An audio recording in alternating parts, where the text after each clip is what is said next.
Hi అండి, ఈరోజు Rayalaseema special uggani ఎలా తయారు చేసుకుందామో చూద్దాము. ఇప్పుడు దానికోసం ఒక కడాయి పెట్టేసుకొని దాంట్లో ఆయిల్ యాడ్ చేసుకోవాలి. హీట్ అయింది కదా, దాంట్లోకి 2 పచ్చిమిరపకాయలు, ఒక మీడియం సైజు ఎర్రగడ్డ తీసుకున్నాను. ఈ రెండింటిని యాడ్ చేసుకున్నాను. అలాగే కొంచెం కరివేపాకు, కొంచెం కొత్తిమీర ఒకసారి కలుపుకున్నాం. దీంట్లో కొంచెం సాల్ట్ వేసుకున్నాం. సాల్ట్ వేయడం వల్ల తొందరగా ఫ్రై అవుతుంది ఆనియన్. కొంచెమే వేస్తున్నాను, కొంచెం సాల్ట్, కొంచెం పసుపు కలుపుకున్నాం.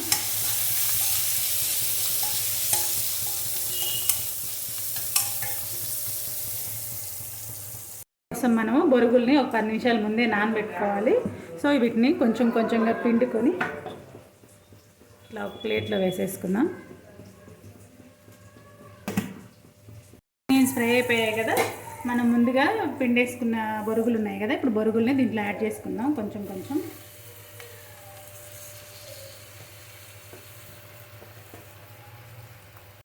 ఇప్పుడు వీటిని కలుపుకున్నాము మంచిగా, తాలింపంతా దీంట్లో కలిసేలాగా.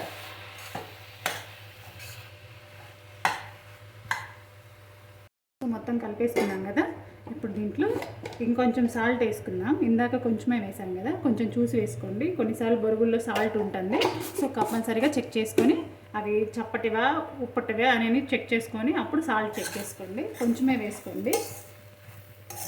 వీటిని ఒక 2 నిమిషాల పాటు హై ఫ్లేమ్లోనే ఇట్లా తిప్పుతూ ఉండాలి.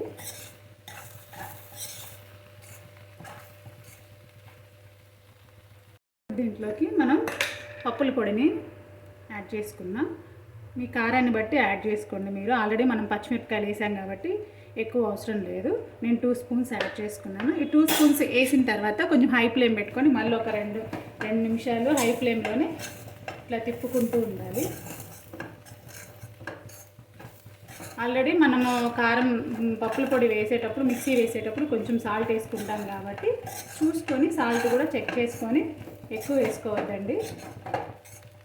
ఇట్లా మొత్తం కలుపుకున్నాం కదా, ఒక 2 నిమిషాల పాటు ఇట్లానే కలుపుతూ హై ఫ్లేమ్లో తిప్పుకోవాలి.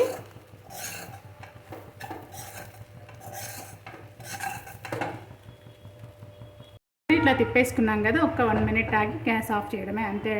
సింపుల్ అండి, ఈజీ. కంపల్సరీగా రెడీ. మీరు ఒకసారి ప్రిపేర్ చేసి ఎలా వచ్చిందో చెప్పండి. మీకు కావాలంటే కారం ఎక్కువ కావాలంటే కొంచెం పచ్చిమిరపకాయలు ఎక్కువ యాడ్ చేసుకోవచ్చు. అంతే అండి. నా వీడియో నచ్చితే ఒక చిన్న లైక్ ఇవ్వండి.